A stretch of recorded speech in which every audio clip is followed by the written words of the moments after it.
B'Shem Hashem, Na'aseh v'Natzliach. Thank you everyone for coming. And after a long break, B'Ezrat Hashem, that we might have either 2 or 3 more shiurim in the Sefer Olam Hamidot. And we are in the last chapter, Olam HaChesed, right? And we discussed the essence of Chesed, how much we have to be. Our job is, our duty is to look at other people's needs and to help them, not what we think is good for them, what we know is good for them. And in order to do that, we have to root the love for others in our hearts. Now, Shlomo Melech says, "Chacham lev yikach mitzvot." Okay, Chacham lev yikach mitzvot. That means one who has a wise heart, he will grab mitzvot. It says, we see from here that, you know what, there are a lot of opportunities to grab mitzvot. There's a lot of different mitzvot laying around. It's just that there are, we need to be smart and find those ways to grab the mitzvah of chesed, and the opportunities are plenty. Like we mentioned earlier in one of the my favorite sections of the Sefer Olam HaKavod, the segment that talked about kavod, he said one of the great chasadim that we could do to others is by giving them kavod, by giving them respect. Right? You give respect to someone else, you give the person life. You take away respect, you take away life. Right? He says that's why anytime a person has any dealings with anyone else, by respecting them, you are also doing chesed to them. That's simple. It's a very simple thing to do, and it's chesed. Sefer Mesilat Yesharim writes, this is the segment in the 19th chapter that's talking about midat chasidut, right? As you know, Sefer Mesilat Yesharim, the path of the just, works in like a ladder. It's called the Sulam, the ladder of Rabbi Pinchas ben Yair. It says one thing would lead to another. Torah mevi lidei zehirut, zehirut mevi lidei zerizut, zerizut lidei nikayon. It just goes up one thing after another. So he finally reaches towards midat hasidut, and he writes there that the person should try to do for his friend, right, kol korat ruach sheyesh biyado, as much as possible, to bring the other person contentment. Contentment means to make him happy, to make the other person comfortable. Whether it's matters of kavod and respect and honor, or whether anything else that'll make the other person comfortable and happy. He says, Kol ma shehu yodea she'im ya'aseu lechavero hu mekabel nachat ruach mimenu. Whatever he knows that if he will do this for the other person will have a good feeling about it. That is the mitzvah of chasidut, right? Going beyond the letter of the law, chesed, right? Chasidut. That's what to do.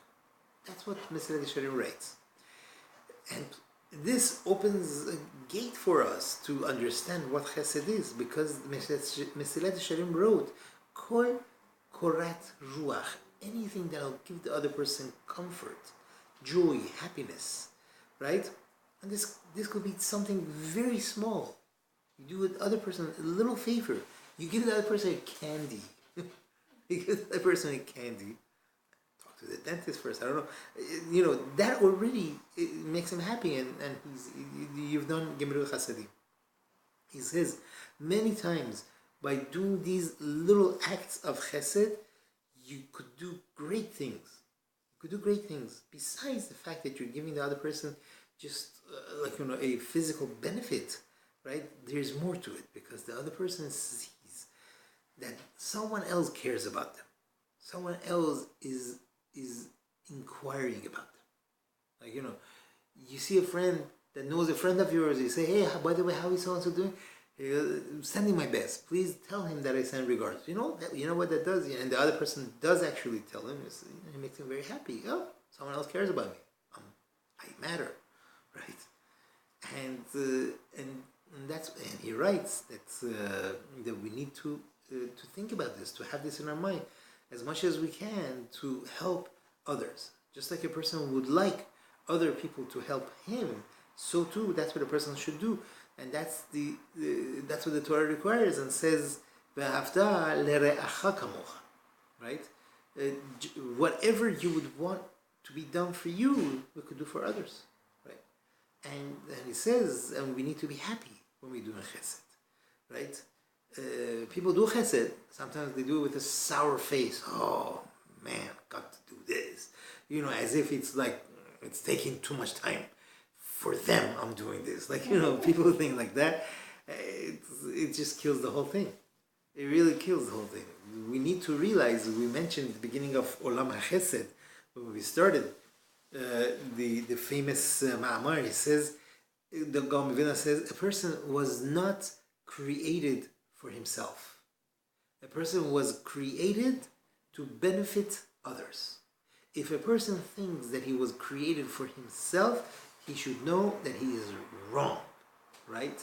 He writes, leho'il la'acherim, to benefit others. I think it was from the Gaon Vilna. He said it in the beginning. Let's check, just to make sure. Don't lie.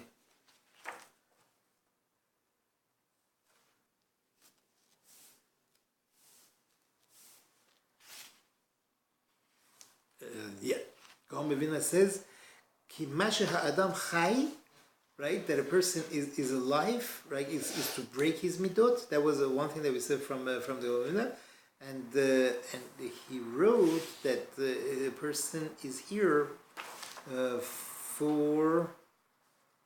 No, that wasn't there. Okay, we'll find it and we'll. If I remember correctly, it was the Goma Vila, but just can't find it. Okay. Now, he says another thing that we need to know is when it comes to spending money for other people, right? He says we have to know that yes, sometimes it does cost money to do chesed. And a person has to know not to be stingy, right? When it comes to these things, Chazal tell us that Gemara Masechet Arachin tells us, why do negaim? Negaim is tzarat. Why do negaim come to people? So they go through a bunch of reasons. One of the reasons, guess what? Is because tzarut ayin. How do you translate tzarut ayin? Tzarut ayin is an interesting word. Tzarut ayin means like this. You have eyes that are like squinting. That's tzarut ayin. But it's not cheshtang. Tzarut ayin means that a person is stingy. That's one translation of tzarut ayin. Another translation of tzarut ayin means to be spiteful. You hate other people. So you go, you go like that with your eyes, like, them again. Here, tzarut ayin, Chazal are telling us, it's talking about being stingy. When a person is stingy, doesn't want to give to others, negaim chas v'shalom come as a result of that. How do we know that? Because it says in the Torah, uva asher lo habayit. This is in Parashat Metzorah, talking about if a person sees a stain on the wall of his house, so it says the one that the house is his shall come to the Kohen and he has to sell him. I think there is a nega, there is this tzarat affliction on my wall, on my house, right? So the Chachamim over there in the Gemara make a derasha, uva asher lo habayit, the one that thinks the house is his. Right? That's tzarut ayin. Right? Tzarut ayin comes from the fact that the person thinks that this house is only his. And he doesn't understand that Hashem gave him this house and everything in it so that other people could also benefit from it. The person says, no, this is my house. And it's only mine. No one else can use it. This is tzarut ayin. And chas v'shalom, the Torah says, if you have this attitude of asher lo habayit, that you think that the house is only yours and no one else could benefit from, then you got something coming. That's why in the continuation of in the parasha right there, the pasuk before, it says ki tavo el eretz Canaan, when you come to eretz Canaan, asher ani noten lachem, which I am giving you as an inheritance. then there's going to be a negat tzaraat. There's going to be this affliction of tzaraat in the house, in what you are inheriting. Meaning, you need to pay attention. The Torah specifically says, "Asher ani noten lachem." I am giving you this land. This is a gift from Hashem, and I'm giving it lachem, to you, so that you will share it with others. The better way to understand it is like this: you have a very wealthy person, right? He sees someone. He says, "Listen, I'm going to give you $100,000. Okay? You need to give it out to the poor." Okay? Awesome, great. Wouldn't you be happy? I got $100,000 to disperse between the poor. It's great. It's such a great feeling. Like, here you go, here you go, here you go. The same exact thing. Hashem gives a person money, right? He says, listen, it's not all for you. It's not for you. You need to eat. You need to, whatever. But you need to disperse it. You need to give it out. Could you imagine? That's what happens. That's exactly what happens. When a person realizes this, understands such a thing, that the money that was given to him by Hashem, it's given to him that he should give it out. What do you want to do with it? Right? Maybe the whole reason why he is wealthy is so that he'll help the others that are needy. So one reason that a person doesn't want to give, he says, listen, it's mine. It's mine. I'm not going to give it to anyone else. What's another reason that a person doesn't like to give from his money to other people? Because he thinks, it's a loss. I worked so hard on this money. I'm not saying it's all mine, but you know what? This is gone. This money, I'm just going to give it to them and that's it. Says the truth is, it's the opposite. If a person spends the money on himself only, how much stake do you want to have? Right? And in one moment, it's all burnt up. It's gone. Okay, you benefited, but it's gone. Right? And if a person decides, no, I'm not going to do that. I'm going to put it in my savings. Invest it. Okay, what are you going to do with it? Already David HaMelech says, Kilo bemoto Yachad Kollel. After 120 years, he's not going to take it with him. Okay? The only thing that will stay for him forever and ever, if you use this for mitzvot. Through that, a person will merit to Olam Haba. Right? That's everlasting. What better investment than that? Right? Not only that, Hashem said, if you do this, you're going to get a beracha. How do we know that? What's the opposite of sarut ayin? Tov ayin. And we have a pasuk, Shlomo HaMelech says, Tov ayin, hu yevorach. One who is a tov ayin, he is going to be blessed. He's going to have a beracha. Right? Gemara Masechet Kippur brings down and says that matlin metalla birushlem. They would say a parable in Yerushalayim. 3 words. Melach mamon chaser. Heard this before? Melach mamon chaser. Rashi says, you want to preserve your money? How do they preserve meat? They will salt it. You want to preserve your money? Melach mamon chaser. Spend it. Give it out. Help other people. You want your money to stay with you? Give it to tzedakah. That's what Rashi explains, right? Wow. When you are mechaser, when you are taking off, giving it to other people, that's how you will preserve your wealth. They bring a few different places in the Talmud. It says, pasuk says, aser ta'aser, surely give a tithe. That means when you're harvesting your crop. Give 1/10 of it to the Levi, and so on and so forth. But the Gemara makes a drasha. It says, Aser, bishvi shetit asher. The Torah writes, Aser ta'aser, surely give ma'aser. It says, Aser, give a ma'aser, so that you will become wealthy. And we have to remember that Hashem is the one that rules the world. Again, pasuk says, Li hakesef veli hazahav. The gold is mine, the silver is mine, Ne'um Hashem Tzavaot, Hashem says. And Hashem decrees a parnasah on everyone. And that's why you will never, ever lose by giving your money to other people. And who knows how many expenses would a person be spared if he gives tzedakah?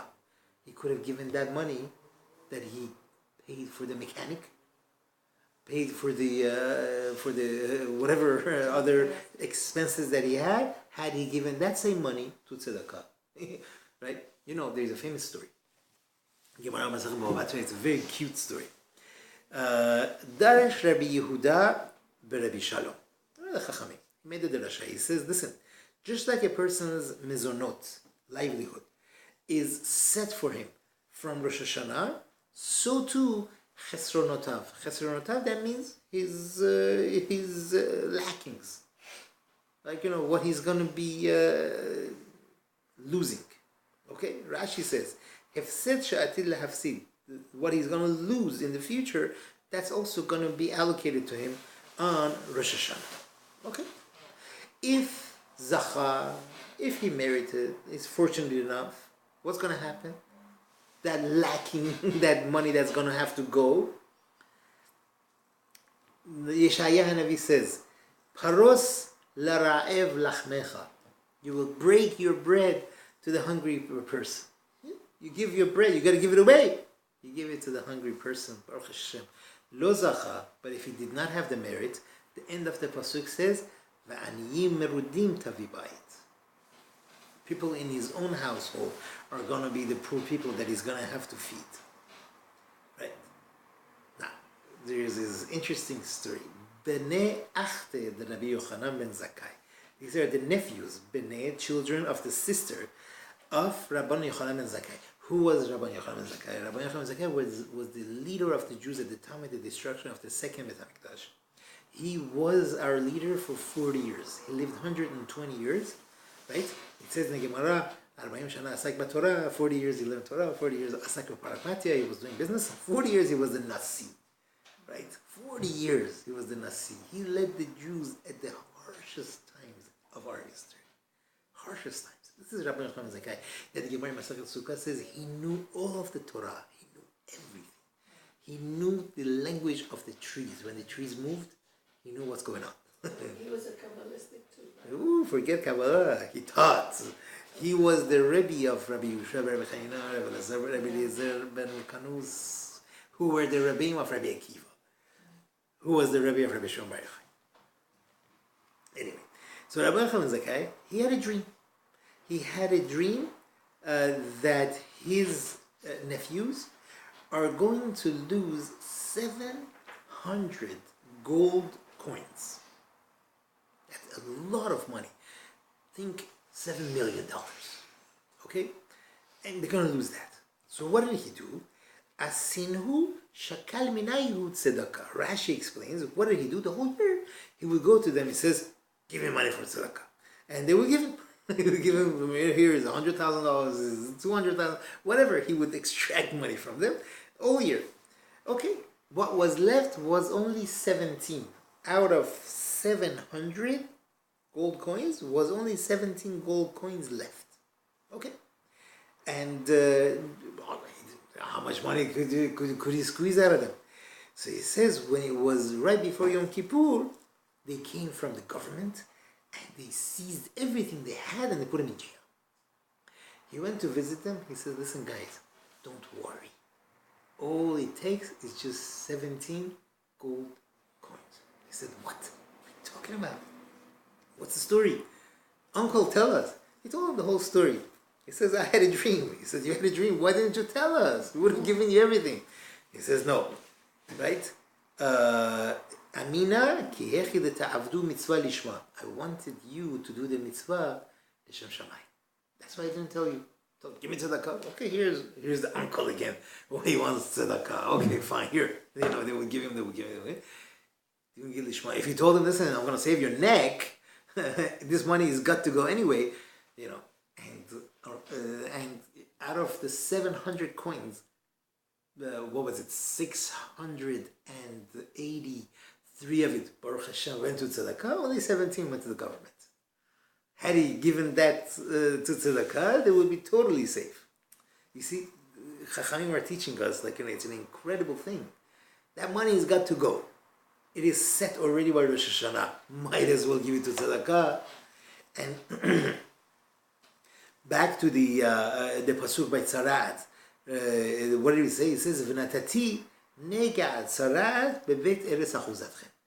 I will give negat tzarat, the affliction of tzarat, in the land that you will inherit. That's the pasuk over there by the thing. Rashi brings a midrash and says Hashem is giving us good news. Hashem is giving us good news that these afflictions are going to come to the houses. Huh? What good news? What could be good news about it? He says because the Goyim, over the 40 years that the Jews were in the desert, they knew that the Jews are going to come and take over.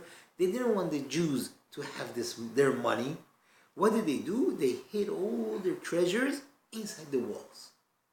Who's going to crack the walls open? It's not like nowadays people remodel every 3 years.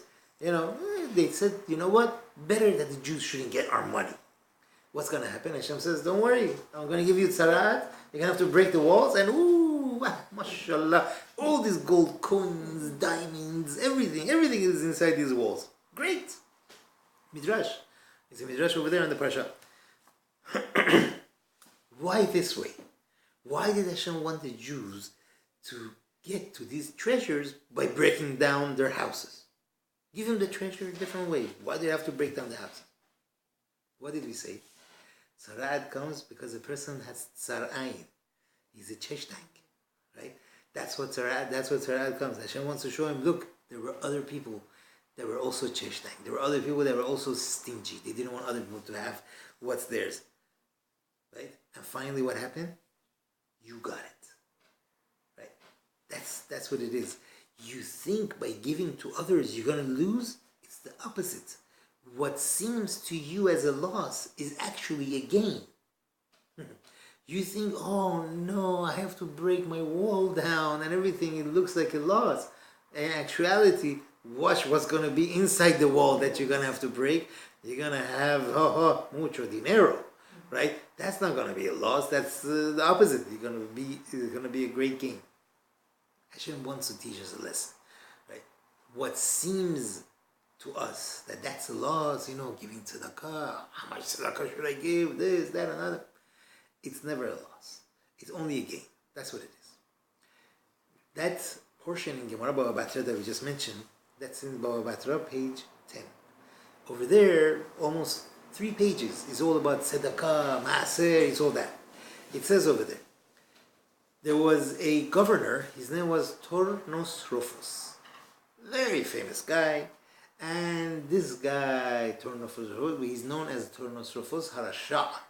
He would always get into arguments with who?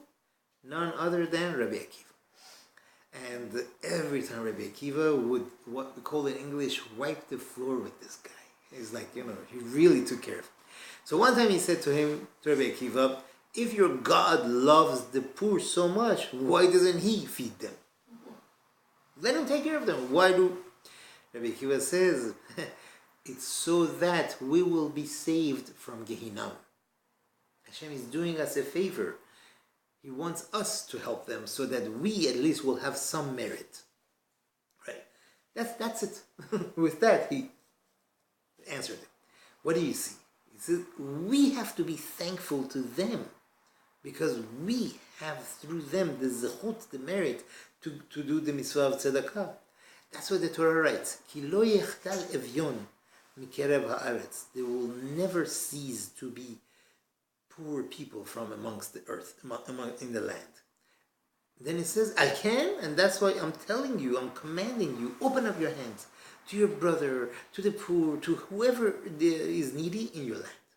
So the question is, what is the connection between the two? The fact that there will always be poor, so you should open up your hand? If I'm going to open up my hand and there's always poor, so how am I helping?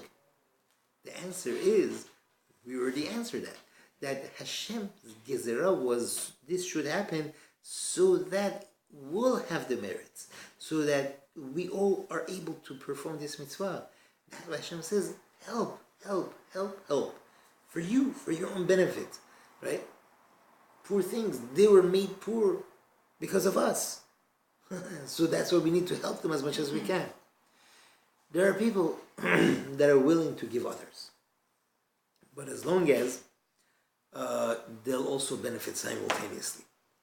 For example, you have cookies, right? You want to eat it yourself.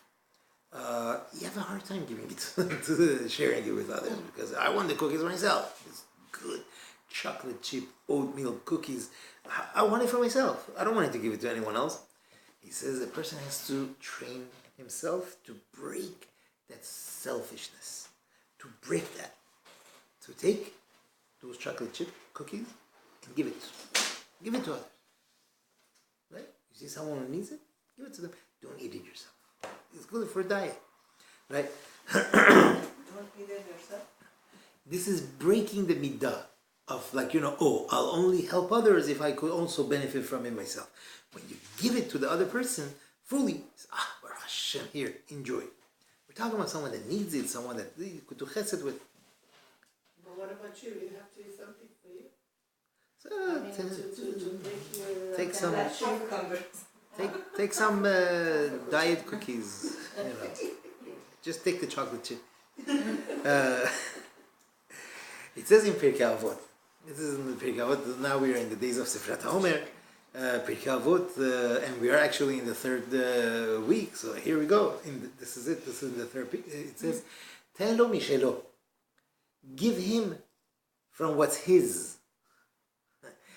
She'ata v'shelcha shelo, because you and whatever is yours is his. Over there they bring a pasuk. David HaMelech says, like he says in Tehillim, "Ki mimecha hakol umiyadcha natannu lach," right? Because everything is from you, and from your own hand we're giving back to you. That's what the pasuk in Tehillim is, and that's what they're using in. That's what they're using in Pirkei Avot. From there, they're teaching us that whatever we have, whatever we own, they're all the Hashem's. But Hashem gave it to us so we could serve Him. That's the whole reason why we have it. And whatever we do, right? He says whatever we do, whatever we're doing, it's not I am spending money for mitzvot. I am spending money for it's Hashem's money. He gave it to me to serve Him, right? Oh, thank you so much. Mechila. So it's basically it's not like we're doing anything. Hashem gave to us so that we'll be able to serve Hashem the way we should. Let's see if this is a good spot. Yeah, this is good. Very good. Baruch Hashem. Go learn some halacha also. I want to try to coordinate to finish both at the same time. Can I tell you a little story? Yeah, sure. It relates to this. There was